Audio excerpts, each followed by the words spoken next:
Not a lot of folks would know that you played Division I sports in both baseball and football. Yeah. All right. Now, baseball came first, right?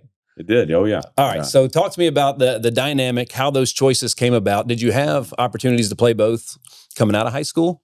Yeah. So, I mean, the reality is I wish this was a story of just some dynamic athlete. I mean, I think like all of us in high school, I was chasing identity. I wanted, so much of what I saw myself doing was playing sports. I was a 5'11", 225-pound nose guard and tight end. There's not a lot of those, in the world playing in college. I did have interest from some kind of Division III FCS programs, lower level for football, but I wanted to be a pro, and I felt like, I could do that. My clearest path was in baseball. So, and I was a good high school player. I was good. I wasn't elite, but as a 5'11", 225-pound catcher, there's some reason to be excited about that frame, and so that's the reason I pursued baseball. I thought I was going to play a baseball career that would go through the major leagues, and that was going to be how I left my mark in the world. And to be honest with you, I chased that for 2 years. I mean, along the way, I've had so many great guides and friends, and I think I've become who I am because of the experiences I've had as an athlete. Yeah. But it wasn't until really, honestly, Nick, at Birmingham Southern, it was the last year of NAIA baseball there. They were transitioning at the time to Division I, and since now Birmingham Southern's shuttered their doors, so it's a wild. But it was a very proud baseball program. We won the NAIA World Series that year, which was such a special experience. But my physical skills were deteriorating. I mean, I was struggling as a catcher to catch the ball, to throw the ball back to the pitcher. I mean, they were like basic fundamentals that I was losing. And at the time, this would have been 2000. 2001. We weren't talking about the mental aspects of the game, but what was happening was I was attacking myself from within. And so, I struggled that year.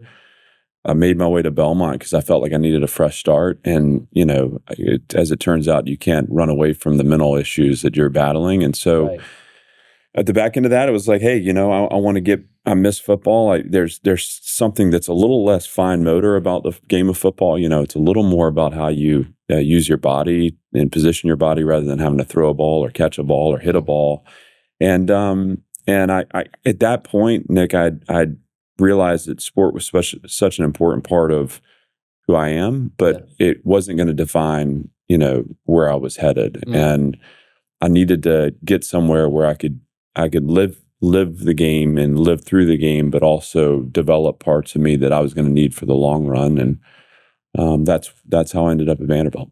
So growing up in Nashville, leading the program here at Vanderbilt, tell me a little bit, what does it mean to build something special in your hometown? It's literally like, are you one of one that's getting to do this right now? And you could probably count them on one hand how many people have gotten to do something like this. I mean, this is unbelievable, man. Yeah, it's yeah, I mean, there's so much to it because I am intimately familiar with all the cracks in the cup here, having grown up here. I grew up a fan of the program, so I'd go to the games and followed closely. Obviously, finishing my college career here and playing in this program was an experience.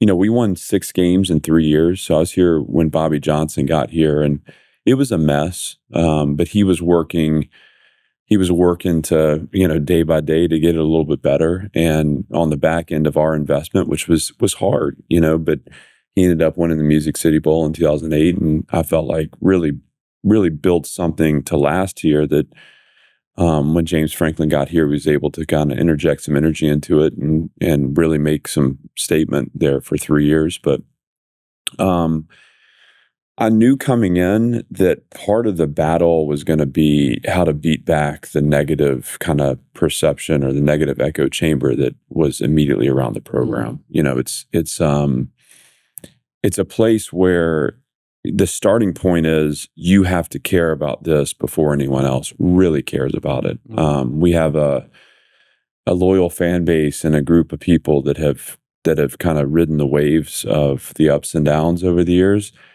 And, a lot of them just, they're not going to be there, for the early parts where they've kind of been through too much already. It's really about me, the coaching staff, the team, the ancillary support staff, seeing the good in what we're a part of and investing in it every day. That was the immediate challenge.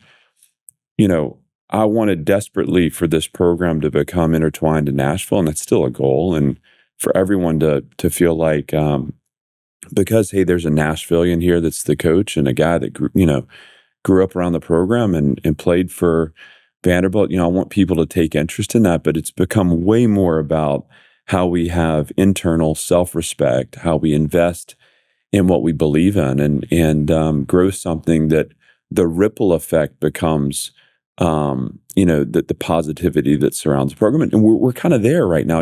There's a lot of excitement and there's more and more interest every day in what we're doing. That is a byproduct of us really focusing internally and not getting too far ahead of ourselves from just kind of the process of the day. Yeah, man. Well, I mean, it was, we literally have an annual family reunion every year in October. Everybody's at the post-golf tournament dinner, literally at my house, and we're watching you guys beat Alabama. Oh, yeah. All right. So the house is divided. You've got the Tennessee fans over there, the Vanderbilt fans over here. Honestly, everybody came together around the game, and then boom, Nate Bargatze's hosting Saturday Night Live and goes on and gives you guys like the ultimate shout out. That had to be pretty cool. It was cool. And, it's been fun. Like a guy like Nate, who's become a friend, and I'm so just blown away by his talent, his success, but to share that day with Nate in a moment where he had such an honor of hosting Saturday Night Live, but it's almost like I was glad to be able to tee that up for him and for him to be able to have some bragging rights up in New York for a little while. Right. That was a special day. And again, as a competitor, it's, first of all, you turn the page on it because you have to, but also you're desperate to chase more of those. We want that to become kind of just standard operating procedure for us and not something that feels like something so momentous. But the first time it happens, I think you have to understand the magnitude and celebrate it. And it's fun to celebrate it with community. Thanks for tuning in. Like and subscribe for more, and visit nickhyder.com.